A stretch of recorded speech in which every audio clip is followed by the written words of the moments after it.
Hi, welcome to our podcast. We're from Impact Planning Group. I'm Mary Abazia, and with me is Tom Spitali and Sean Wellham.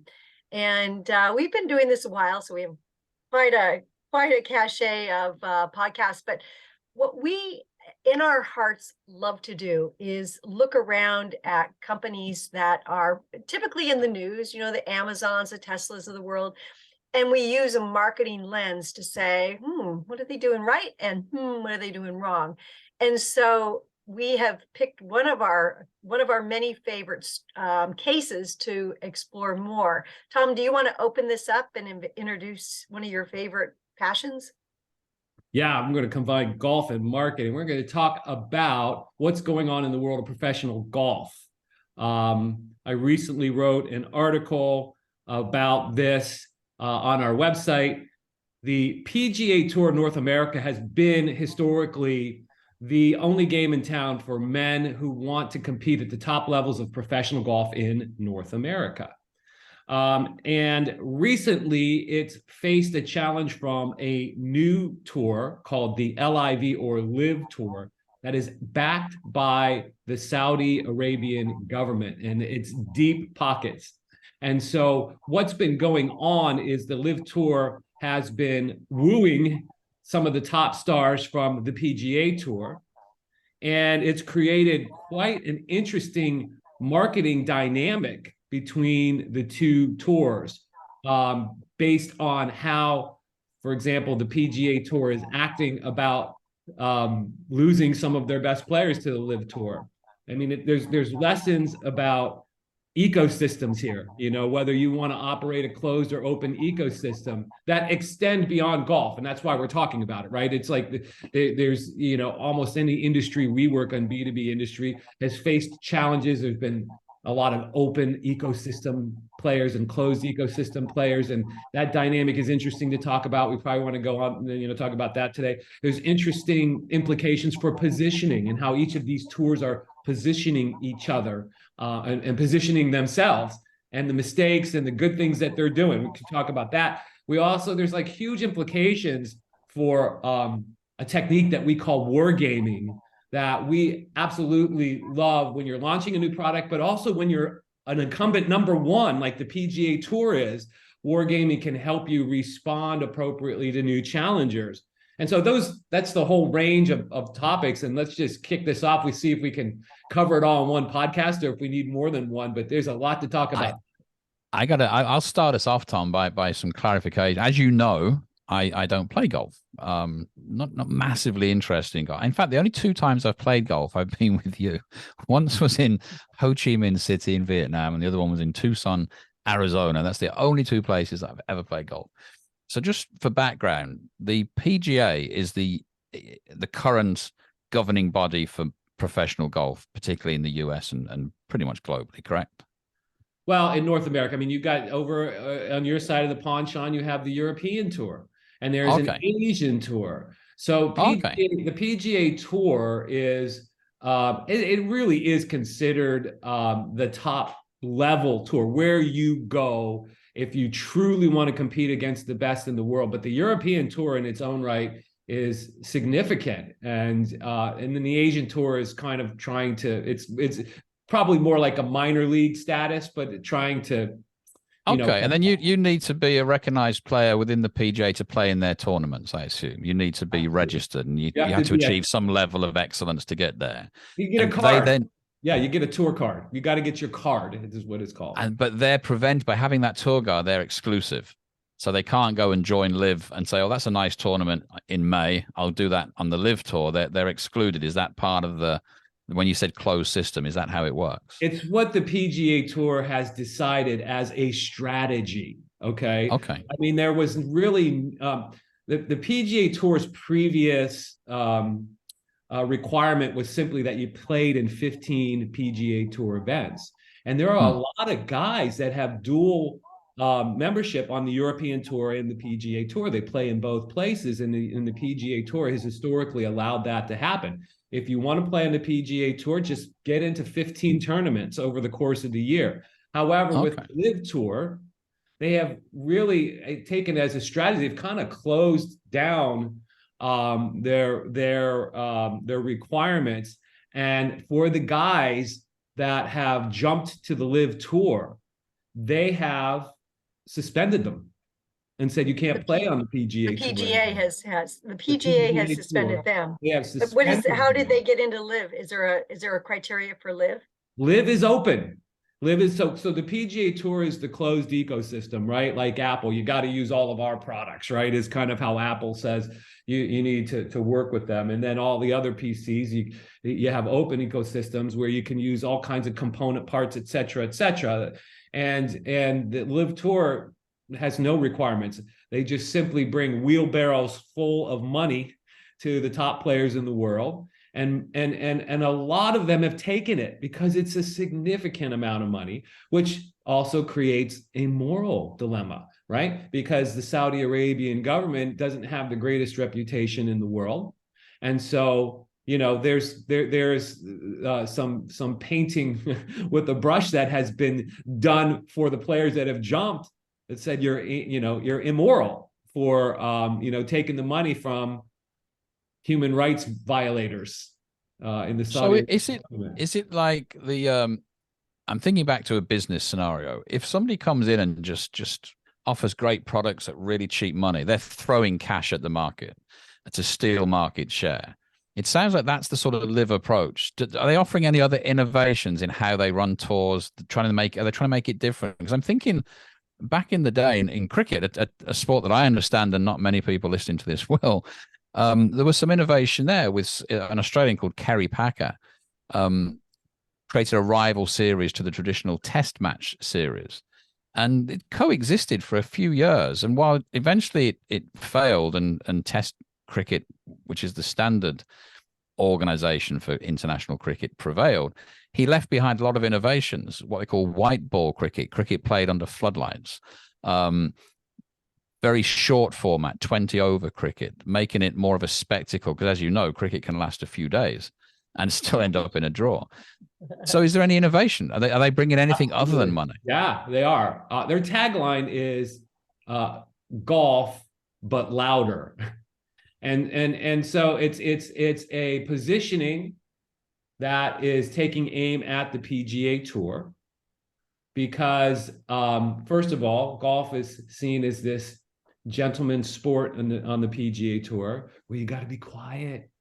There's this thing called a golf clap. You ever see a golf clap? It's a very quiet clap. And in the sport, the announcers are very quiet, and you take a nap, while you watch it, and then you wake up for the end on Sunday for the last few holes. And players don't want you to be making any noise when they're making a shot. So golf, but louder, is the LIV saying, hey, let's modernize the sport. They've cut. I thought that was the Ryder Cup was like golf but louder. The fans are a bit more. Well, it is, and it's highly successful. And I think, it's funny that you should say that because they've LIV has not only shortened tournaments from 4 days to 3 days. They have the clothes that golfers can wear. There's no restrictions where the PGA Tour makes you wear long pants, for example. That's so interesting because that's what Kerry Packer did. Cricket was played in whites. Yeah. White sweater, white shirt, white pants, white pads, everything was white. And under Kerry Packer and through other formats, you've now got teams, and the India Premier League, another breakaway league for cricket, they play in pinks and blues and greens. Yeah. And it's much more of a spectacle, much closer to what I would think of as American sport as entertainment, where you've got the halftime shows, you've got some fireworks, pyrotechnics, music, dancing. That sort of thing's alien to cricket, very staid, old traditional game, but they did a similar thing. They jazzed it up with some color and some vibrancy. And it sounds like that's also part of LIV's strategy. The other innovation, you mentioned the Ryder Cup, which is a noted team competition, and golf is a historically individual sport, right? It's guys competing individually. While you're playing in a LIV tournament, you're also paired up with other people, not necessarily physically paired up, but your score is paired up with other members of a team. So there's also a team aspect to the LIV Tour. And the other thing that LIV is doing, PGA Tour, you're an independent contractor historically, which means you only get paid if you play well. You pay all of your expenses on the PGA Tour to get to the tournaments and stay wherever you're staying and eat whatever you're eating. If you finish in the top half of the field, you make some money. If you finish in the bottom half of the field, you don't make the cut. You go home with no money and your expenses are your own. LIV is paying all of their players appearance fees. You have guaranteed money. You just show up and you play, you get a check, and it's really all about entertaining the fans. It's two-pronged. Target the players, target the fans of the new format. Mary, do you like golf at all? Playing or watching or visiting golf tournaments? Do you have any interest in golf? Well, actually, I have a couple of thoughts. To answer your question directly, no, I played miniature golf, and I think I might have played golf once, but I think that this case is interesting. I have a big question. Is the target audience for LIV younger? Yes. I mean, are they so is this like, because you see in several industries like the old fogies getting older, and this just seems like has so, I like the name of it. If it is true, it's like it has life. It's LIV. And so many of the things that the younger generations are like, what they want. And it just sounds like it might be here to stay if they've done a good job doing hitting the new target audience. And the PGA is just going to kind of go into the dust, perhaps. I don't know. I'm trying to figure out where they're all going. Well, LIV has professed it's for golf's next generation of fans. And that's where I think that's where the dissatisfaction with the current PGA brand is right now. It's with the younger crowd. The thing that's interesting, Mary, about what you're saying, you think it's going to live on, is the odds are against them. I did some research for the article I wrote. I think there's been 18 major challenges, something like that, major challenger leagues to the top incumbent professional sports league in the last 40 years. I think it's something like 15 of them have failed, and 3 of them that lived on ended up merging with the incumbent. It is just really, really hard in professional sports to create a rival league, because let's look at customer needs. The fans want to see the best athletes in the world competing against each other. That's what, or the best athletes at their given level. At professional sports, they want to see the top players. In college sports, they want to see the division, what we call in the U.S. Division I, the top biggest schools. Minor league sports, the in between, the top college and the top professional leagues struggle, because they're in some kind of limbo land. So when people, when the human brain says this is the best sports league for this particular sport, it's really hard to come with something, a rival league that, necessarily is not going to have the best players in the world right away. You're going to have some jump over there for the money, right? But it's a really, really difficult thing. And that should make anybody that's number one in their market in any kind of business feel pretty good, because the inertia, the momentum from that is so powerful. Sorry, Mary, go on.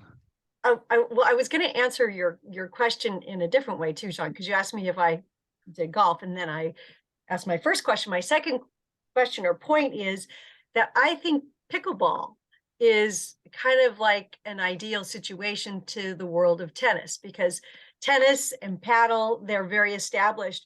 And so, but there's a whole group of older people that can't play tennis as well and can't play paddle, because you have to do a lot more but yet it is something that requires a lot of skill. And now there's professional pickleball leagues, and so what I love about that is it's like an indirect competitor. And at some point some of the tennis or paddle players may actually move over, but there's serious leagues now for pickleball, because it was just enough different than the other things. So anyway, I'm Sean. Go ahead, Sean.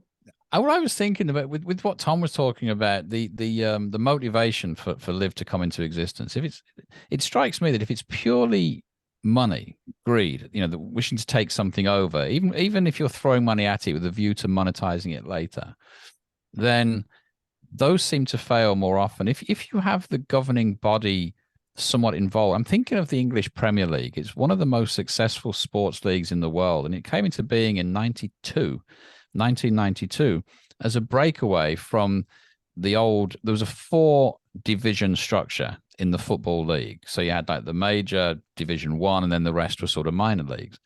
The Premier League wanted to break out and be this group of 20 or 22 of the top clubs. And they negotiated much better financing from the broadcast TV deals, better sponsorship. They attracted better players. And it was so obviously the right thing to do for the fans, for the sport, for the good of the industry, that the governing body, the Football Association, which is the governing body, supported it, and it succeeded.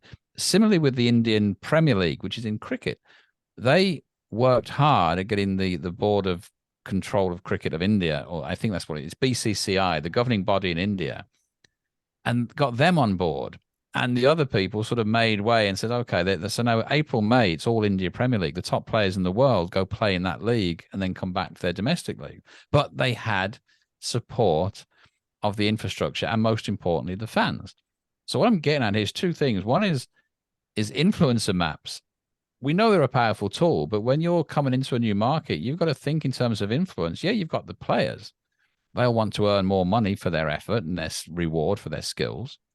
But you've got fans who demand a certain spectacle. You've got sponsors who want to have the right audience. You've got the governing body who ideally should care about the propagation of the sport rather than their own self-interest. And an influencer map would be a really powerful tool here, was the sort of random thought I had as you've been talking, Tom, because there's more than one constituency here. Well, yeah. And Mary, I imagine we're getting close to time. But I agree. I think I didn't even have that on my list, but you're absolutely right.